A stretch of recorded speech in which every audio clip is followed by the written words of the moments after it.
kita segera ya. Siapa saja mau mempertahankan nama bangsa kita kan kita tentu sangat gembira. Ya ada orang mau mempertahankan merah putih, ya ada yang mau mempertahankan Garuda, ya Pancasila di dadanya itu ya harus kita sokong, kita bantu.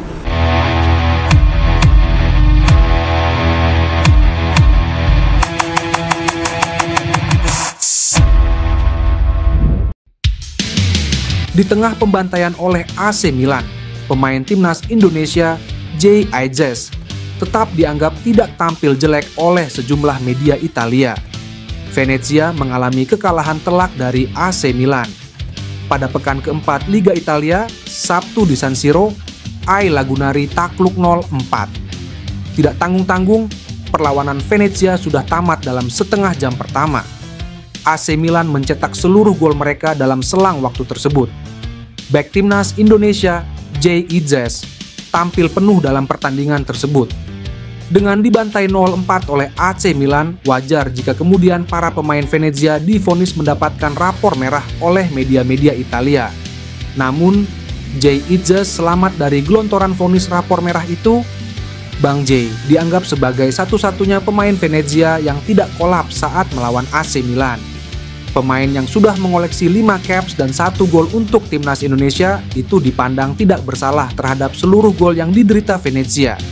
Dianggap tak punya kesalahan, pemain berdarah Belanda ini pun mendapatkan angka rapor paling tinggi di antara para pemain Venezia dari beberapa media Italia. Eurosport edisi Italia menyebut-nyebut asal-usul Jay Idzes saat mengulas penampilannya. Bek Indonesia Belanda ini adalah satu-satunya yang cukup solid di tengah trio bek Venezia yang rapuh, tulis Eurosport yang memberikan konten 6 kepada Bang Jay. Tetapi angka itu tetap yang paling tinggi di antara bek-bek Venezia. Satu lagi pemain keturunan yang dikabarkan akan segera memperkuat timnas Indonesia, yakni Mauro Zylstra, tengah dalam proses naturalisasi. Penyerang muda berusia 19 tahun itu mengungkapkan bahwa PSSI saat ini sedang mengurus berbagai dokumen, termasuk paspor, agar perpindahan kewarganegaraannya dapat segera terrealisasi. Dalam sebuah wawancara di kanal YouTube Football Premier, Zylstra menjelaskan, "Ya, saya sedang dalam proses naturalisasi, itulah yang PSSI sebut. Mereka sedang mengurus paspor saya dan sedang memeriksa dokumen-dokumen," kata Mauro. Jika tidak ada kendala dalam pemeriksaan dokumen, Zylstra menyatakan dirinya akan segera terbang ke Indonesia untuk menjalani tahap selanjutnya dalam proses naturalisasi tersebut. Nama Zylstra mulai ramai dibicarakan setelah sejumlah akun media sosial yang berfokus pada pemain naturalisasi mengunggah data dan statistiknya. Striker yang saat ini bermain untuk FC Volendam U21 tersebut telah mencetak 2 gol dan 1 assist dalam 2 penampilannya di musim ini. Menurut Zylstra, dirinya pertama kali direkomendasikan untuk dinaturalisasi melalui media sosial. Setelah informasi mengenai darah keturunan Indonesia yang ia miliki terungkap, PSSI mulai menjalin komunikasi dengannya. Jika proses ini berjalan lancar, Zylstra berpeluang besar untuk memperkuat timnas Indonesia bulan depan pada kualifikasi Piala Dunia 2026. Anggota Komisi X DPR RI, Johar Arifin janjikan dukungan penuh dalam proses naturalisasi Mees Hilgers dan Eliano Reijnders untuk bisa membela timnas Indonesia. Mees Hilgers dan Eliano Reijnders menjadi nama-nama yang kembali diajukan PSSI untuk segera melakukan proses naturalisasi.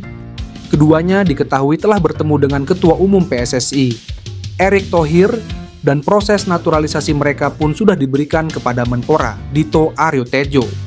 Keduanya diproyeksikan sudah tersedia dan bisa debut pada bulan Oktober dalam lanjutan putaran ketiga kualifikasi Piala Dunia 2026 zona Asia.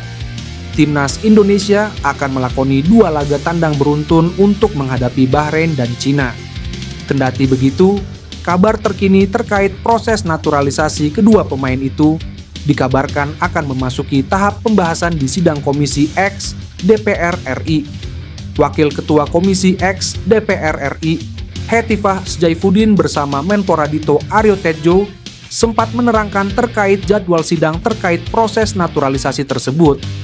Hetifah Sjaifuddin mengatakan bahwa sidang antara DPR RI dan Kemenpora paling cepat diselenggarakan pada 17 September. Di sisi lain, anggota Komisi X DPR RI, Johar Arifin menyebut jika pihaknya akan mendukung penuh dalam proses naturalisasi kedua pemain tersebut. Menurutnya, para pemain yang ingin membela timnas Indonesia demi mempertahankan nama bangsa harus mendapatkan dukungan penuh. Presiden Federasi Sepak Bola Thailand, Madam Pang, mengakui kehebatan timnas Indonesia di bawah asuhan Shin Tae-yong. Namun, di balik pujian itu, perempuan bernama Asli Nualvan Lamsam itu juga menyindir timnas Indonesia yang tak pernah menang atas timnas Thailand di Piala AFF. Di Piala AFF, baik Indonesia maupun negara lain sama-sama menakutkan. Namun, di Piala AFF belakangan ini, Thailand belum pernah kalah dari Indonesia, kata Madam Pang. Apa yang dikatakan Madam Pang memang benar.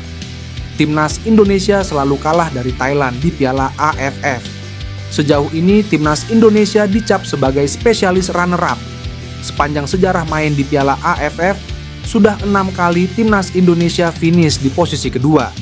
Sebut saja pada 2000, 2002, 2004, 2010, 2016, dan 2016-2020. Dari 6 final tersebut, 4 diantaranya dijalani timnas Indonesia melawan Thailand. Tentunya, timnas Indonesia selalu kalah dari timnas Thailand di partai puncak Piala AFF. Peluang timnas Indonesia menang atas Thailand di Piala AFF 2024 yang bergulir pada 8 Desember, 2024 hingga 5 Januari 2025 juga tak bisa dibilang besar. Sebab pelatih timnas Indonesia Shin Tae-yong hanya akan menurunkan pemain timnas Indonesia U22.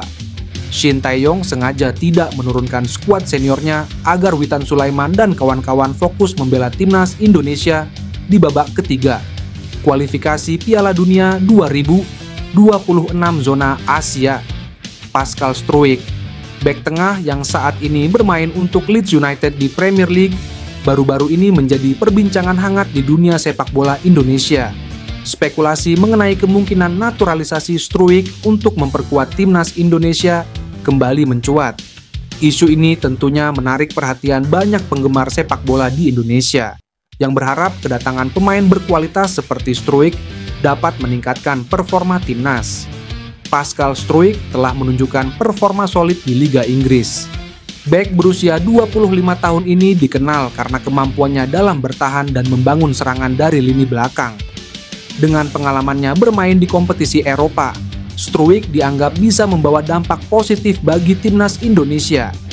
Kasus Pascal Struijk akan menjadi salah satu yang menarik, karena pemain ini tidak hanya memiliki keterampilan yang diakui di level klub, tetapi juga memiliki koneksi yang kuat dengan Indonesia melalui keturunan keluarganya. Meskipun belum ada konfirmasi resmi dari pihak PSSI atau Pascal Struijk sendiri mengenai langkah ini, spekulasi terus berkembang. Bergabungnya Struijk dengan timnas Indonesia akan memiliki dampak besar, baik dari segi teknis maupun komersial. Selain itu, kedatangan Struijk dapat menarik lebih banyak perhatian media dan sponsor, yang pada gilirannya dapat meningkatkan popularitas sepak bola di Indonesia.